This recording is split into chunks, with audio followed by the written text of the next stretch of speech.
E aí, pessoal, beleza? Bom dia, boa tarde, boa noite. Aqui é o professor Vinícius e hoje nós vamos comentar as questões de biologia do Enem de 2021. Antes da gente começar, é importante que vocês tenham impresso, o material em PDF para vocês fazerem as anotações, terem uma lista de tarefas do lado. Quando aparecer conteúdos que você não se lembra, ou lembra vagamente, que merece uma revisão, nós estamos fazendo aqui uma revisão ativa, tá? Corrigindo questões. Então é algo muito prático. Dependendo da época do ano que você estiver assistindo esse vídeo, você terá mais ou menos tempo para fazer uma revisão de todo esse conteúdo. Claro, a nossa ideia aqui é tentar ganhar tempo. A gente sabe que no final do ano, ali, formando no ensino médio, né, para quem está ali no final do terceiro ano, fica muito corrido, às vezes não dá para revisar toda a matéria de todos os 3 anos do ensino médio. Então a gente tenta aqui, nesse nosso cursinho, focar muito em dicas, em pontos principais que vocês devem saber, tá? Então o nosso foco, lembre-se, é muito prático. E vocês precisam ter uma atividade ativa, uma revisão ativa, tá? Uma participação ativa nessas aulas. Não fiquem simplesmente assistindo. Se vocês estão simplesmente assistindo os alunos, vocês vão começar atrasado. A ideia é faça, refaça, assista essas aulas, anotem os pontos que ficaram em dúvidas, reestude-os, volte aqui, assista novamente, tá? Aí essa é a nossa ideia aqui na Vai Passar. Você tentar ganhar tempo, otimizar. A gente sabe que o Enem é uma prova muito longa, exaustiva, então você tem que tentar ler a questão, observar a questão e já matar ela logo no enunciado. E vocês vão ver que muitas das questões a gente consegue fazer isso, tá? Você entendendo o conceito, sabendo esse conceito por trás, você já resolve aquela questão. Nesse ano de 2021, foram ali talvez 2 ou 3 questões de um nível mais avançado, tá? Que realmente requer assim um canto de livro ou algo que a gente nem vê direito durante o ensino médio, mas isso acontece, né? Às vezes são justamente nessas questões que ocorre uma grande eliminação de candidatos, né? Aquela separação de grupos. Então é interessante a gente rever esses conceitos, o que mais cai. Vou tentar ir comentando em cada uma dessas questões, o que mais aparece, o que não aparece, tá? Então é isso, vamos embora. Primeira questão. O polvo mimético. O que é mimético? Né? Nós estamos falando de mimetismo. A gente pode sempre lembrar aí da coral e da falsa coral, que é um organismo que se parece com um outro organismo. Então, quando a gente fala em mimetismo, já pode vir na sua cabeça aí ecologia ou evolução, tá? Vai ser uma dessas duas questões que serão trabalhadas, nesses 2 pontos. O polvo mimético apresenta padrões cromáticos e comportamentos muito curiosos. Frequentemente muda a orientação de seus tentáculos, assemelhando-se a alguns animais. As imagens 1, 3 e 5 apresentam os polvos mimetizando, respectivamente, um peixe linguado, um peixe-leão e uma serpente marinha. Tá, então olha só, são organismos bem diferentes, né? Tanto do que está mimetizando quanto o mimético. E quando a gente observa a imagem, nós temos aqui, nesse lado, o polvo. E do lado de cá, aqueles organismos que eles estão mimetizando, né? Que eles estão ali se assemelhando em forma ou mesmo em comportamento também. Beleza. Do ponto de vista evolutivo, então é uma questão de evolução, muito cuidado, viu, galera, com evolução, com a forma que a evolução ela é discutida, ela é colocada, porque é muito sutil. Às vezes, pequenas mudanças no texto faz descaracterizar aquela situação como do ponto de vista evolutivo correto, simplesmente pela forma de escrever. Isso é muito importante, tá? Então, do ponto de vista evolutivo, a capacidade apresentada se estabeleceu por que esses organismos, né? Porque os polvos originaram-se do mesmo ancestral que esses animais? Bom, não é por isso, né? São de ordens completamente diferentes ali, inclusive. Claro, se a gente voltar lá no começo, na origem da vida, nas teorias de origem da vida, pode ser. Mas nesse caso, ele está falando daquele muito específico que mimetiza, né? A gente não pode incluir aí todos os organismos dentro dos polvos, né? Então, não é o caso. B. passaram por mutações similares a esses organismos. Como assim mutações similares, né?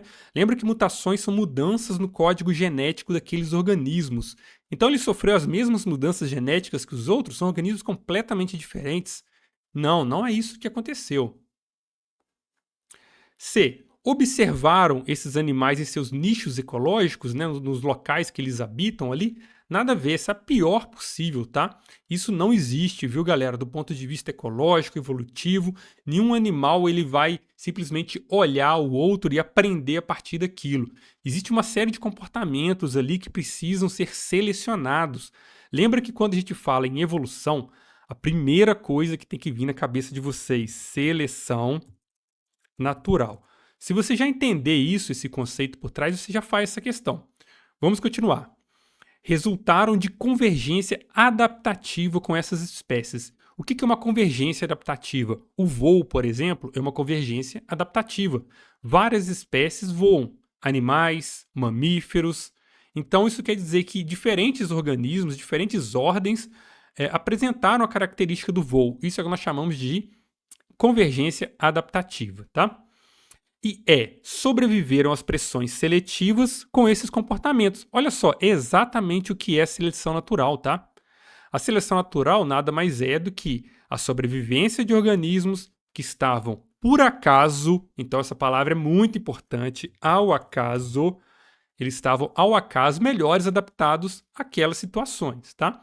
Então o que aconteceu? Eventualmente, no passado desses organismos, um ou outro povo teve alguma mutação que possibilitou a ele trocar de cor, por exemplo, e parecer com um peixe específico. Isso trouxe para ele uma vantagem competitiva, né? Então ele sobreviveu dentro daquele contexto que ele estava e passou esses genes para frente. Então o que aconteceu? Ele sobreviveu às pressões seletivas com esses comportamentos. Aqueles povos que não tinham essa coloração, que imitava esse peixe, todas foram predadas, por exemplo. Então começaram a sobrar quem? Aqueles que tinham essa coloração. Então, evolução, cuidado com evolução, tá? É importante que vocês entendam as nuances deste conceito. Então, a forma de escrever, de interpretar é muito sutil. 2. A sequência de nucleotídeos do RNA mensageiro presentes em um gene de um fungo, constituída de 7 códons, está escrita a seguir. Bom, códons são essas trincas, tá, de nucleotídeos. Então, cada um aqui representa um nucleotídeo. Vocês lembram do nucleotídeo? Então, vocês têm que estudar lá o DNA e o RNA. Isso é batata de cair no Enem, tá? Estudem a molécula de RNA, a molécula de DNA, as diferenças entre essas duas moléculas. E a gente pode dizer aqui, com certeza, mesmo se ele não falasse que era um RNA mensageiro, né, que era uma molécula de RNA, nós já saberíamos que é um RNA. Por quê? Pela presença da uracila. Então, a uracila ela é uma característica da molécula do RNA, coisa que o DNA não tem. Então, vocês têm que lembrar um pouco desse conteúdo, tá? De citosina, adenina, guanina, uracila, tá? Lembre um pouquinho, faça uma revisão. Coloque na listinha aí, revisar DNA e RNA. Ok, então nós temos aqui esses 7 códons, né? Essas trincas de nucleotídeos de um RNA mensageiro. Nós estamos falando, então, aqui de síntese de proteínas, tá? Síntese de proteínas. Falou em RNA mensageiro, RNA transportador, RNA-R, né? Ou RNA ribossomal, é síntese de proteínas. Beleza. Pesquisadores submeteram a sequência de mutações independentes. Sabe-se que os códons UAG e UAA são terminais, ou seja, indicam a interrupção dessa tradução. Então vamos voltar aqui. UAG, nós temos o AG aqui, ó, UAG, esse é um, e UAA, não tem UAA aqui, ok. Aqui indica que essa proteína tem que terminar. Esse é o código, tá? O códon é esse, beleza. Qual mutação produzirá a menor proteína? Então, olha só, a gente assume, né, que 7 códons faz uma proteína maior do que 6 códons, do que 5 códons. Então, ele quer saber, se acontecer uma mutação aqui, qual dessas mutações listadas abaixo, né, que ele vai listar ali, vai produzir uma proteína menor? Vamos observar. A deleção do G no códon 3, vamos ver aqui, G no códon 3, isso vai produzir uma proteína menor? Não. Isso, inclusive, se bobear, ele vai acabar matando aquele organismo, pode ser uma mutação deletéria, a gente não sabe, né? A gente não tem essa informação. Mas tem que ser trincas nesse caso. Ok, isso aí é a regra dessa questão. Lembre-se, a biologia ela é cheia de exceções. Não vamos lembrar dessas exceções o tempo todo nas questões. Trabalhe com aquilo que ele está te dando ali, tá? B. Substituição de C por U no códon 4. Então, C por U. Aqui seria UAA, certo? Viraria, então, aqui UAA. UAA. E não é isso que ele falou aqui? Olha só. UAA são terminais? Então, é exatamente isso.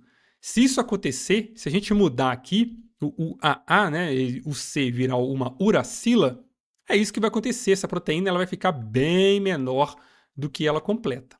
Já matamos a questão. Próximo.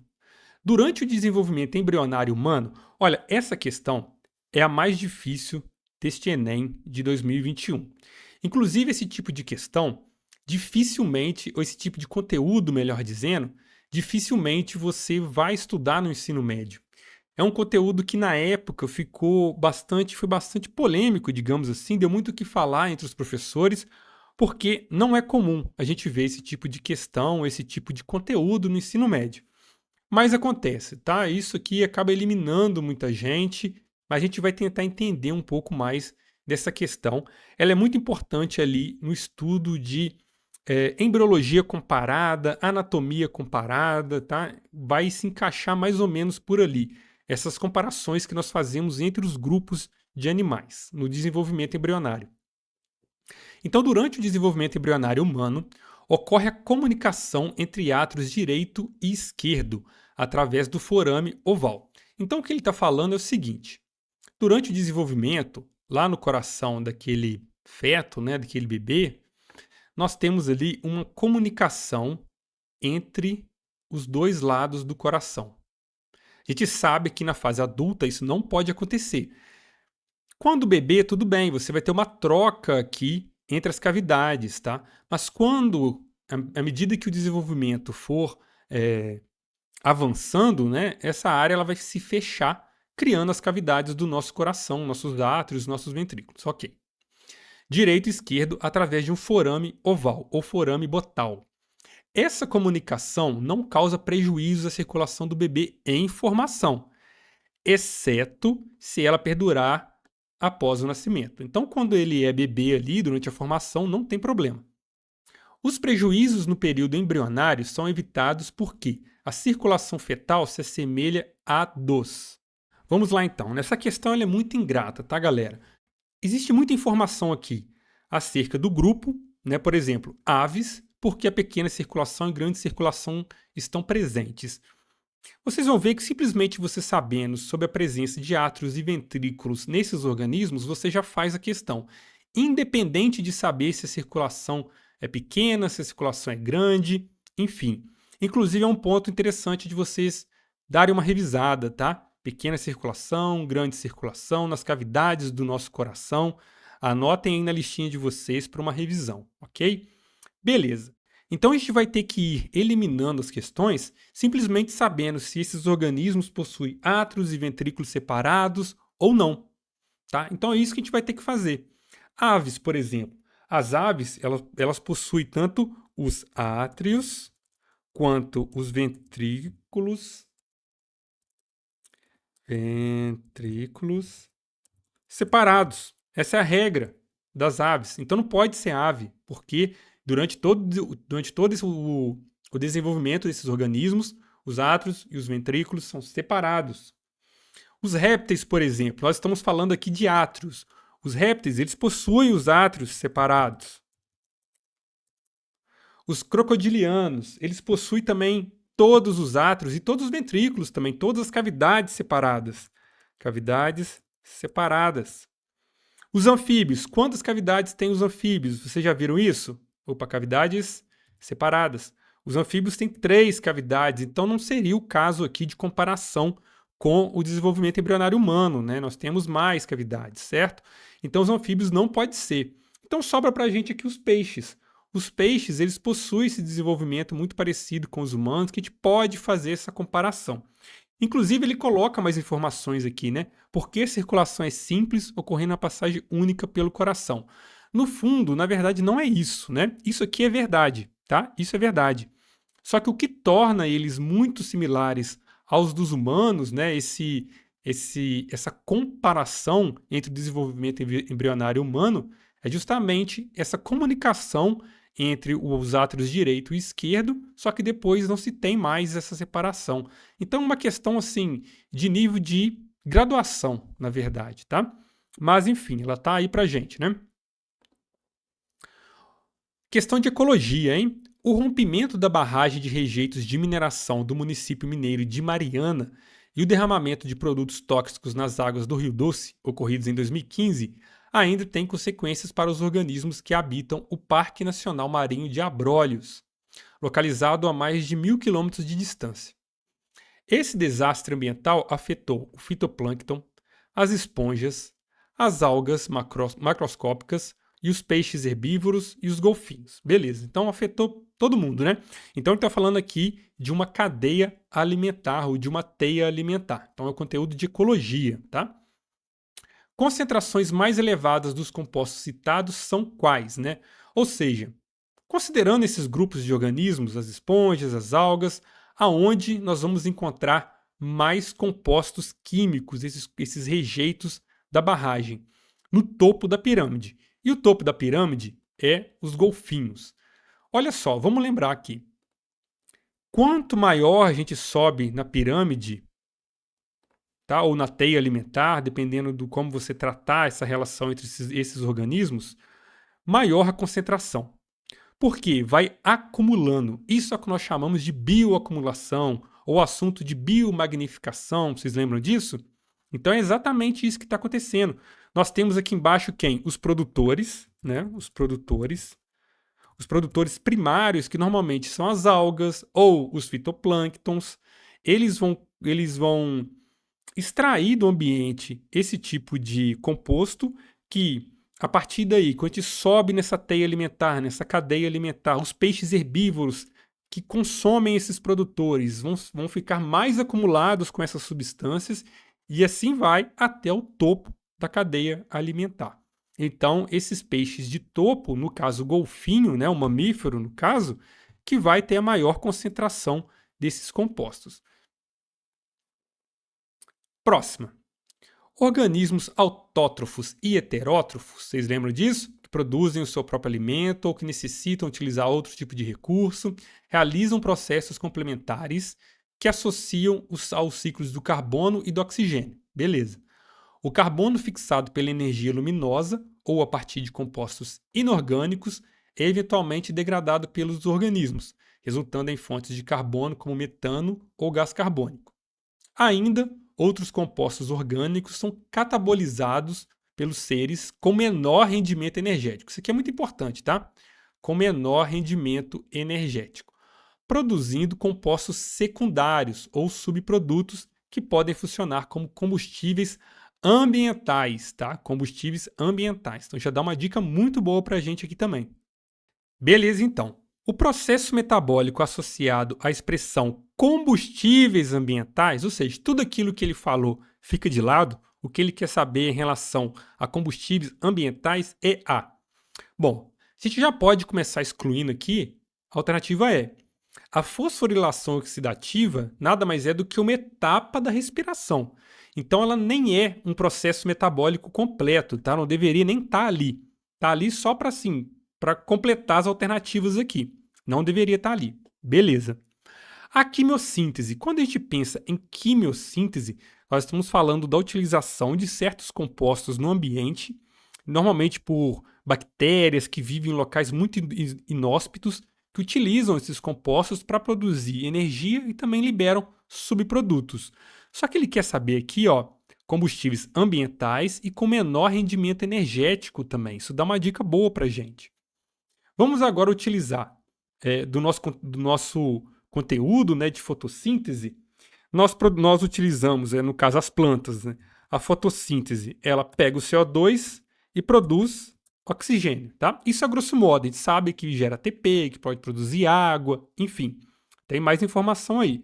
Mas a grosso modo é isso. É isso que as plantas fazem, né? Utilizam o CO2 atmosférico para a produção de oxigênio. Beleza. Na fermentação, ao final da fermentação, ela pode ser láctea, você lembra disso? Ou pode ser alcoólica. Beleza. Nós, por exemplo, fazemos fermentação também, nosso organismo. É láctea ou alcoólica? A gente fica bêbado quando a gente faz malhação, por exemplo? Não, né? Então não pode ser alcoólica, senão a gente ficaria bêbado o tempo todo dentro dos músculos. Por quê? Dentro dos nossos músculos, nós fazemos fermentação, só que não é a fermentação alcoólica. Então isso é muito importante, tá? Lembra também que a fermentação no nosso organismo, ela só é feita quando a gente não tem mais da onde tirar energia. Então, ela é utilizada em último caso. Por conta disso, ela possui o quê? Baixo rendimento energético. O seu corpo ele só faz fermentação em último caso. Quando você está na academia e sente aquela dor muscular, né, aquela fermentação acontecendo, é justamente porque ele está precisando de energia muito localizada dentro do músculo e a respiração não está dando conta. Inclusive tem a respiração aqui, ó, que é o contrário, né? Nós vamos pegar o oxigênio, opa, O2, vamos liberar CO2 e também produzir energia, claro. Mas então, olha só, ela tem um baixo rendimento energético e na fermentação alcoólica a gente produz também quem? O etanol. Então, olha, combustíveis ambientais. Então, sobra para a gente aqui B, certo? Anotem aí, tá em dúvida? Dá uma olhada no que é fotossíntese, nos produtos da fotossíntese, na fermentação, na respiração. Se tiver em cima da hora, pelo menos os conceitos gerais, o que cada um faz, para que serve. Porque a gente sabe que tem as etapas das fases da fotossíntese, das fases da respiração. Então, a depender do período do ano que você estiver assistindo esse vídeo, né, pode ficar um pouco complicado você conseguir rever todas as fases, porque é um conteúdo extenso. Então, pegue ali o que é fotossíntese, produz isso e libera aquilo como subproduto, tá? Então, tente ser mais direto, isso pode te ajudar. O importante é não ficar parado. Beleza, vamos para a próxima. Os búfalos são animais considerados rústicos pelos criadores. Vou melhorar aqui, né? Considerados rústicos pelos criadores. E por isso são deixados no campo sem controle reprodutivo. Por causa desse tipo de criação, a consanguinidade é favorecida, ou seja, nessa troca entre material genético de parentes, ou de muito relacionados, né, do ponto de vista genético, proporcionando o aparecimento de enfermidades, como o albinismo, defeitos cardíacos, entre outros. Separar os animais de forma adequada minimizaria a ocorrência desses problemas. Beleza. Qual procedimento biotecnológico prévio é recomendado nessa situação? Então, esse conteúdo está mais próximo da genética, com uma pitadinha ali de ecologia, de biotecnologia, tá? Então, nós temos transgenia, terapia gênica, vacina de DNA, clonagem terapêutica e mapeamento genético. Alguns, batendo o olho, a gente já consegue eliminar. Vacina de DNA, de jeito nenhum, né? Quando a gente fala de vacina de DNA ou de RNA, nós estamos interessados ali no sistema imune. Então não faz o menor sentido, né? Beleza. Clonagem terapêutica, você acha que aquele criador ele vai ficar clonando esses búfalos? Claro que não. A ideia dele é justamente deixar que eles se reproduzam por lá. Então não é essa a ideia, não quer clonar nada disso. Transgenia e terapia gênica são conceitos muito parecidos. Os transgênicos eles estão em alta, tá? Então sempre pode aparecer o transgênico, que é o organismo geneticamente modificado. E qual que é a diferença da transgenia da transgenia e a terapia gênica? Bom, a terapia gênica ela ocorre ou ela acontece, né, no indivíduo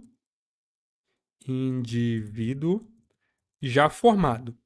Então, a terapia gênica vai ser a medicina do futuro, ou já está sendo, né? Justamente você utilizar material genético para fazer algum tratamento terapêutico. Não é isso o caso aqui, tá? E também não é o caso de você já modificar geneticamente esse organismo lá no embrião, como é o caso da transgenia. Então, isso também nós podemos excluir essas duas possibilidades. Então, sobra para a gente o mapeamento genético. O que é isso? esses criadouros, né, desses búfalos, eles vão ter que levantar o DNA, fazer uma análise genética desses organismos, desses búfalos, para saber quem é parente de quem e começar a separar eles. Tá? Então, o mapeamento genético é mais simples do que tudo isso que a gente falou aqui em cima. Próximo. Um dos exames clínicos mais tradicionais para medir a capacidade reflexiva dos indivíduos é o exame do reflexo patelar. Esse exame consiste na estimulação da patela, um pequeno osso localizado na parte anterior da articulação do joelho, com um pequeno martelo. A resposta reflexa ao estímulo é caracterizada pelo levantamento da perna em que o estímulo foi aplicado. Então, beleza, só bater com o martelinho ali, a pessoa dá um chute, né? Qual região específica do sistema nervoso coordena essa resposta? Olha, tem um monte de informação aqui pra gente, e a gente entender como funciona o nosso sistema nervoso, você já sabe qual que é a resposta. O nosso sistema nervoso, nós podemos dividir em dois. O central, que é formado por quem? Cérebro e pela medula, certo? Se não lembra esse conteúdo, coloque na listinha aí para dar uma repassada, uma repaginada, tá? E nós temos também o periférico. Aqui você já saberia qual que é essa resposta. Então nós temos o sistema nervoso central e o sistema nervoso periférico, tá? A medula, ela é responsável pelos nossos reflexos involuntários. Esse tipo de reflexo, ele não vai até o cérebro, ele não é processado. Por isso que ele é involuntário, tá? Você nem vê que está fazendo. E quem coordena isso, quem é responsável por isso, é a medula. Então, olha só, a gente já saberia essa resposta simplesmente entendendo o funcionamento do nosso sistema nervoso central. Nem precisava passar por esse monte de alternativas aqui. Lembra, a nossa intenção aqui também é te dar dicas para você ganhar tempo. Você não pode ficar perdendo muito tempo em muitas questões, analisando, reanalisando. A gente sabe da correria que é o Enem. Então você tem que saber exatamente, diretamente, por aquele contexto que você já está lendo, tá? Isso é muito possível. Nas aulas do Rafael Sabião, do nosso professor de filosofia, né, isso é muito claro. Simplesmente você lendo ali o enunciado, você já entende. A partir dali, se você saber o conteúdo, o conceito que ele está dizendo no enunciado, pronto, você já sabe qual que é a alternativa. E você vai ver que isso funciona para todos os conteúdos, ou para a grande maioria dos conteúdos, para a grande maioria das questões. Por quê? Quem está elaborando a prova também sabe disso, sabe que são muitas questões, sabe que é cansativo. Então, assim, existem ali pequenas manhas para você ir entendendo essas questões, beleza? A curcumina, uma das substâncias que confere cor alaranjada ao açafrão pode ser utilizada, pode auxiliar, melhor dizendo, no combate à dengue, quando adicionada à água de criadouros de mosquitos transmissores. Então, olha só, criadouros aqui é uma palavra importante para a gente, hein? Então, quando a gente fala em criadouro, nós não estamos falando de mosquitos adultos.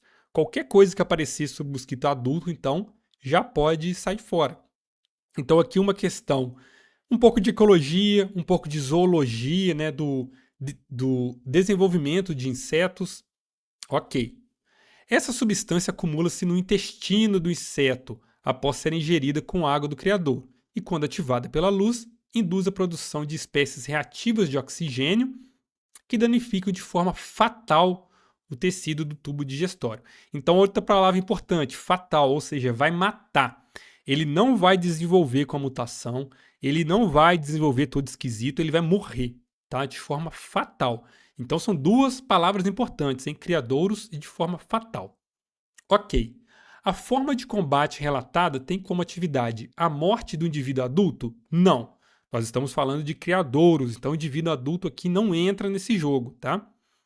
Redução da eclosão dos ovos poderia ser uma questão, mas vamos ver mais para baixo. Comprometimento da metamorfose, né, daquele desenvolvimento daquele inseto, olha, já está interessante também, hein? Vamos deixar essas duas aqui como uma interrogação. Impedimento do desenvolvimento da larva? Pode ser também, né? Pode ser. Vamos ver a E. Repelência da forma transmissora da doença. Nada a ver, né? Não está falando de transmissão aqui. Agora, por que não pode ser redução da eclosão dos ovos. Ele está falando aqui até do tecido do tubo digestório. Então a gente assume até que já está naquela fase larval ali. Ele já passou da eclosão dos ovos, não está falando da diminuição dos ovos, né, no chamado dessa questão, está falando que eles vão morrer. Ele vai comprometer a metamorfose? Bom, se ele nasceu, provavelmente a metamorfose dele pode acontecer pelo menos nos primeiros sinais ali de vida, né, daquele organismo após o ovo. Mas corretamente para a gente aqui seria o impedimento do desenvolvimento da larva. Por quê? Quando essa larva ela vai se alimentar, primeira coisa, né? Isso é importante também. Ela vai ser ingerida com a água do criadouro. Se a gente pensar só no ovo, ele não vai ingerir a água ali, né? Ele precisaria de nascer daquele ovo, pelo menos, tá? E ela vai danificar de forma fatal o tecido digestório. Então ele vai impedir que essa larva ela se alimente e vai morrer por conta disso. Então ela vai impedir o desenvolvimento da larva. Por que não seria comprometimento da metamorfose? Porque comprometimento não é necessariamente uma forma fatal, tá? Ele está falando aqui de uma forma fatal. Ela pode comprometer, mas ela pode acontecer. A metamorfose ela pode acontecer, pode nascer um inseto ali meio sem asa, um inseto meio sem uma perna, enfim, alguma coisa esquisita. Ele comprometeu ou atrasou essa metamorfose, mas não foi de forma fatal. E se você impedir o desenvolvimento dessa larva, aí sim, será de forma fatal. Próximo. Com o objetivo de identificar a melhor espécie produtora de madeira para construção com resistência mecânica e a degradação, foram analisadas as estruturas anatômicas de 5 espécies, conforme o quadro. Então nós temos aqui as 5 espécies, nós temos as características, né, de periderme, esclerênquima, floema, esclerênquima, alburno, xilema e cerne. Conteúdo de botânica sempre aparece no Enem. É importante que vocês deem uma revisada no conteúdo de xilema, de floema, né, desses vasos condutores nas plantas. Mas olha só, professor, eu não lembro o que é xilema, eu não lembro o que é floema. Essa é uma questão também das mais difíceis dessa prova, porque ele fala de um conceito que a gente não vê muito, né, no nosso dia a dia ou na sala de aula. Porque a gente sabe, olha só, ele está falando de espécie produtora de madeira para construção, com resistência mecânica e a degradação. Então, quando a gente olha, nós temos aqui os vasos condutores, né, como o xilema. O esclerênquima, ele é importante para a sustentação da planta, tá? Poderia ser uma opção. Só que tem uma coisa a mais aqui. Quando a gente pensa no tronco, deixa eu fazer um desenho aqui. Então imagine o tronco de uma árvore e aqui no meio você tem essa parte mais resistente do tronco. É a parte mais importante da madeira que é utilizada na construção civil. Ela fica aqui no meio. E sabe como chama essa parte? Cerne. Isso daqui é o cerne.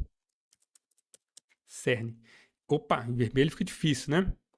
Beleza, cerne.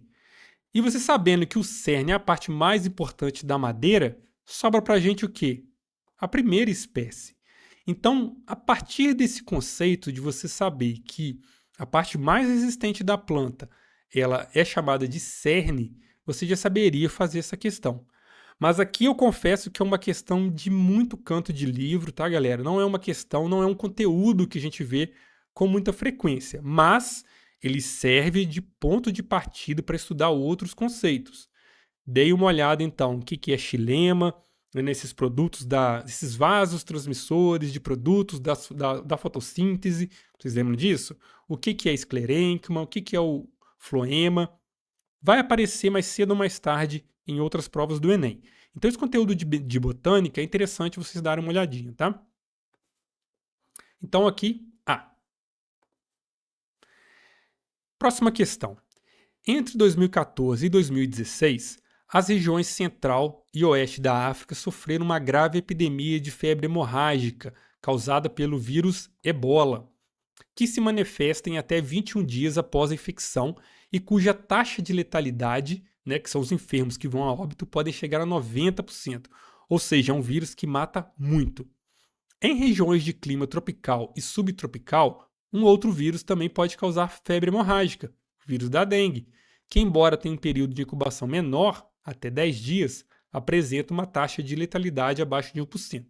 Então é uma questão que envolve parasitismo, né? Nós estamos falando de infecções, mas aqui o que ele vai querer mesmo é se você entende de evolução. O que é a seleção natural, o que é a evolução, qual que é o sentido por trás disso. É isso que ele quer saber aqui. Embora acabe tocando em outros pontos, é isso que ele quer, tá? Então vamos analisar.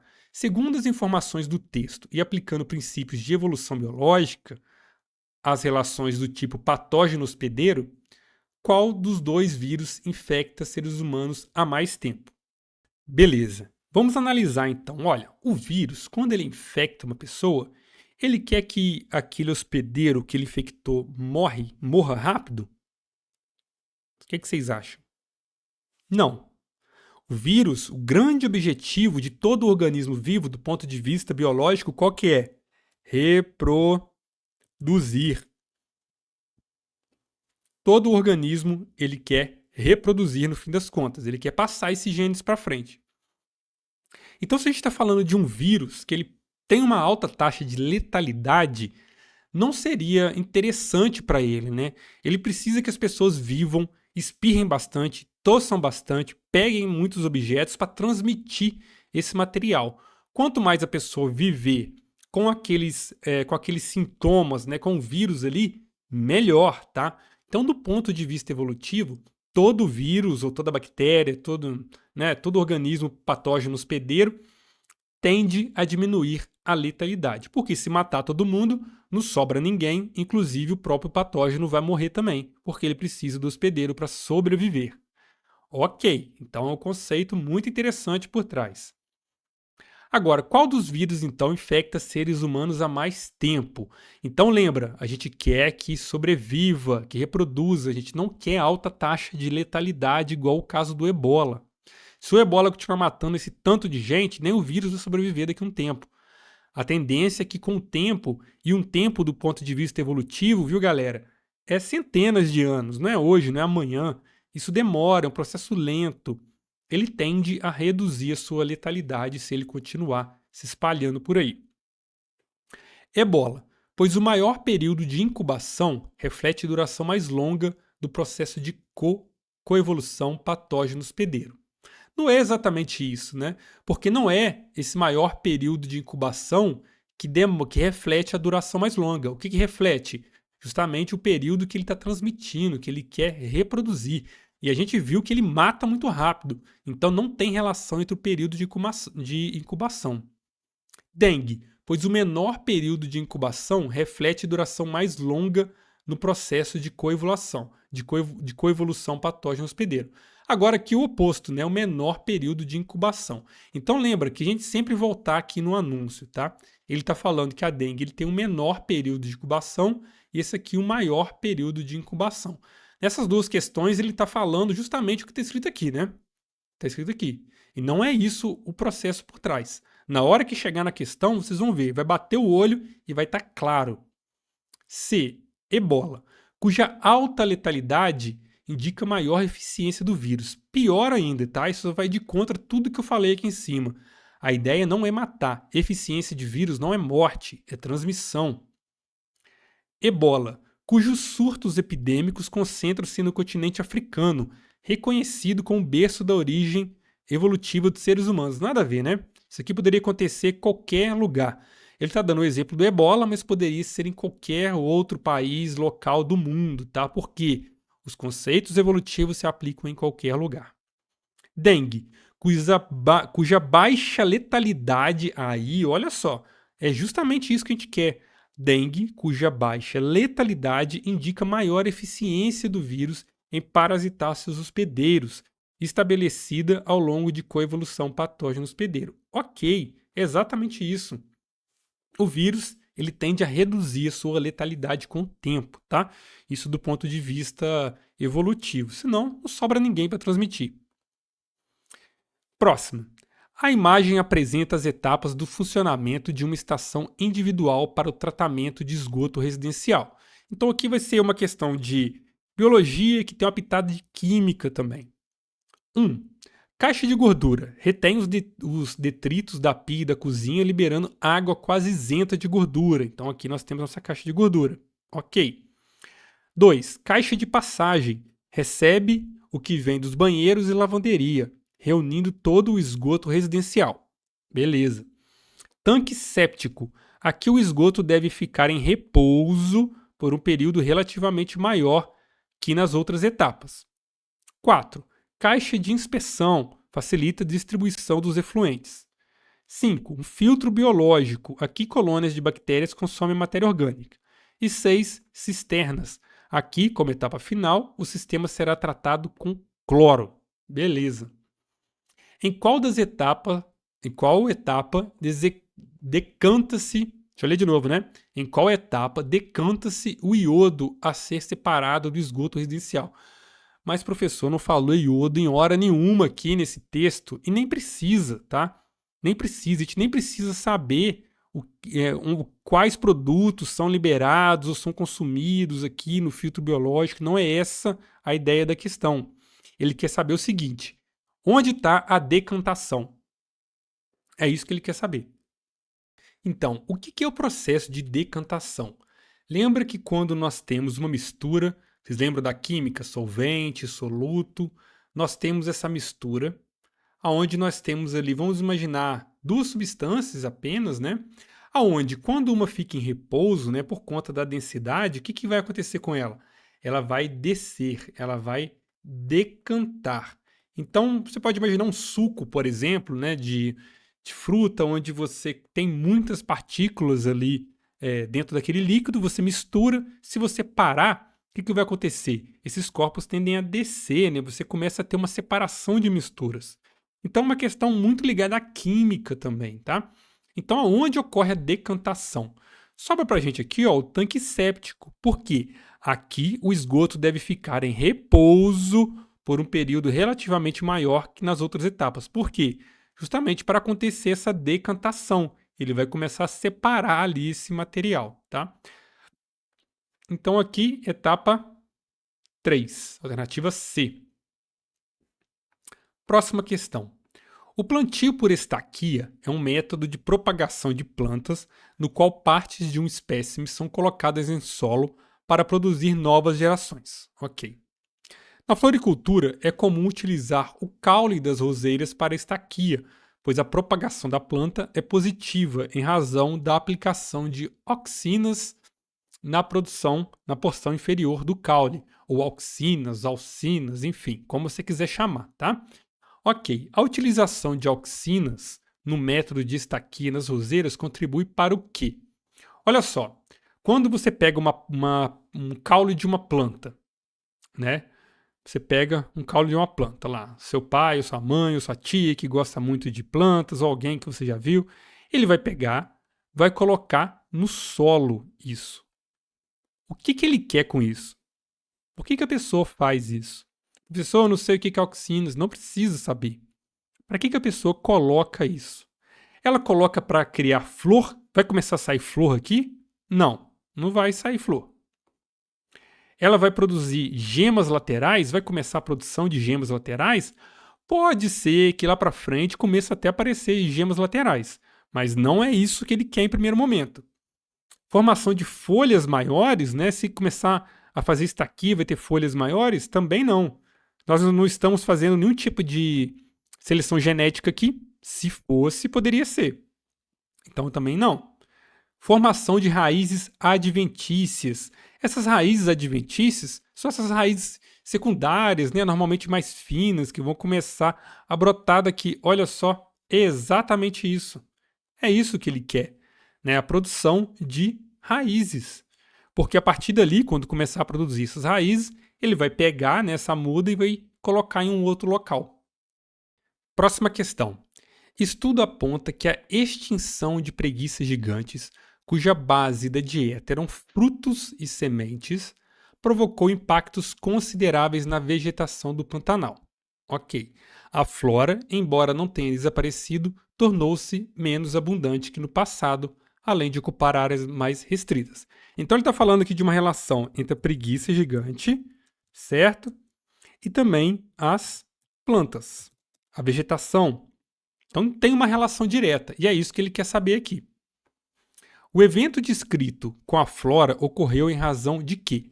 Por que isso aqui aconteceu? Olha, ele está falando aqui que as preguiças gigantes elas se alimentam de frutos e sementes. Nós estamos falando de ecologia, do conteúdo de dispersão de frutos, de sementes, polinização, acaba estando tudo junto ali dentro da mesma matéria, tá? Então, esse evento, ele está em razão da redução da produção de flores, reduziu flores aqui? Não. O que aconteceu? A preguiça saiu e impactou as plantas. Tem a ver com a produção de flores? Não. Tem a ver com o tamanho das plantas, já que a preguiça era gigante? Menos ainda. De fatores de disseminação das sementes, olha só, é exatamente isso. As preguiças, elas impactaram na disseminação das sementes, tá? Então você não conseguia, as plantas, né, não conseguiam reproduzir da mesma forma sem as preguiças. Da quantidade de sementes por fruto? Também não. E dos hábitos disponíveis para as plantas? Também não. Então nós estamos falando aqui de dispersão de sementes. Próximo. Nas angiospermas, então, ó, mais uma questão de botânica. É interessante que vocês deem uma olhadinha nas características principais. Briófitas, pteridófitas, angiospermas, gimnospermas. O que diferencia cada uma dessas plantas, tá? Essa questão aqui também é de um nível um pouco mais elevado do ponto de vista do conteúdo, tá? Ok, nas angiospermas, além da fertilização da oosfera, existe uma segunda fertilização que resulta no ciclo triploide. Professor, não sei o que é ciclo triploide. Tudo bem, mas ele está falando aqui que as angiospermas elas possuem uma dupla fertilização, uma segunda fertilização. Então, você sabendo disso, vamos analisar. Ó. Ela tem, então, uma segunda fertilização. Ok. O que isso quer dizer? Então, tem duas fertilizações ali naquele embrião. A primeira fertilização é justamente a formação do embrião, que é chamado também de semente. Beleza, o embrião da planta é a semente. Agora, a segunda fertilização é para formar o chamado endosperma, que é justamente o fruto. O fruto. Então, na primeira fertilização vai ter a formação da semente, na segunda vai ter a formação do fruto. Então, nós temos o embrião, o material genético e o fruto. Para que serve o fruto aqui nesse contexto? Para a gente comer? Sim, mas para a planta, para que serve isso? Ela serve como uma reserva nutricional para esse embrião. Então, nós estamos falando aqui de uma reserva nutricional. A gente pode fazer uma analogia bem de longe, né, com o vitelo, por exemplo, no desenvolvimento embrionário das aves, né, no nosso caso dos humanos. Nós temos o cordão umbilical, então é a mãe que vai fazer esse papel, mas em ovos, né, de répteis, a gente tem o vitelo, que é essa reserva nutricional. No caso aqui, é a endosperma, tá, que vai fazer essa reserva para o embrião. Beleza? Ok. Então ele serve para nutrir o fruto? Talvez, mas é diferente de reserva para o embrião. Na verdade, me equivoquei aqui, hein? Não é nem nutrição para o fruto. Ele está nutrindo o fruto, gente? O fruto é a própria nutrição. Não tem como isso aqui ser verdade. Pois se fosse nutrição para o embrião, aí sim. Aí teria duas questões corretas aqui. Mas não é o caso. É reserva para o embrião. Olha só, justamente isso aqui. Então, você sabendo a segunda fertilização, você já acabaria com essa questão.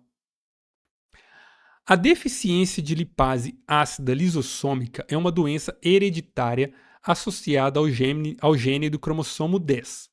Os pais dos pacientes podem não saber que são portadores, tá? Então, os pais não sabem, já dá uma dica pra gente, uma questão de genética aqui. Podem não saber que são portadores dos genes da doença até o nascimento do primeiro filho afetado. Quando ambos os progenitores são portadores, existe uma chance em 4 de que o seu bebê possa nascer com essa doença. Então, olha só, nós estamos falando de algum gene que em 4, se o casal tiver 4 filhos, a chance é em 1/4 dele ter essa doença, tá? Então, nós temos que lembrar aqui do nosso famoso azão, azinho, tá? Por quê? Imagina que, então, o pai e a mãe dessa criança, ou dessas crianças, tá? E a partir dali, nós temos que fazer aquele cruzamento genético, a relação azão, azim, vocês lembram disso? Ó, beleza. Então, se ele receber um A do pai e um A da mãe, um azão do pai e um azão da mãe, ele vai ser azão. Se ele receber um azão do pai e um azinho da mãe, azim. Se ele receber um azinho do pai e um azão da mãe, ele vai ser azim. E ele pode receber os dois azim, né? Então, beleza. Assim que a gente lembra, né, desse conteúdo de genética, de gene recessivo, dominante, e é aí que ele quer a resposta. Essa doença hereditária de caráter recessivo, tá? Nós estamos falando de uma doença recessiva. Por quê? Os pais dos pacientes podem não saber que são portadores do gene. Então ele está ali.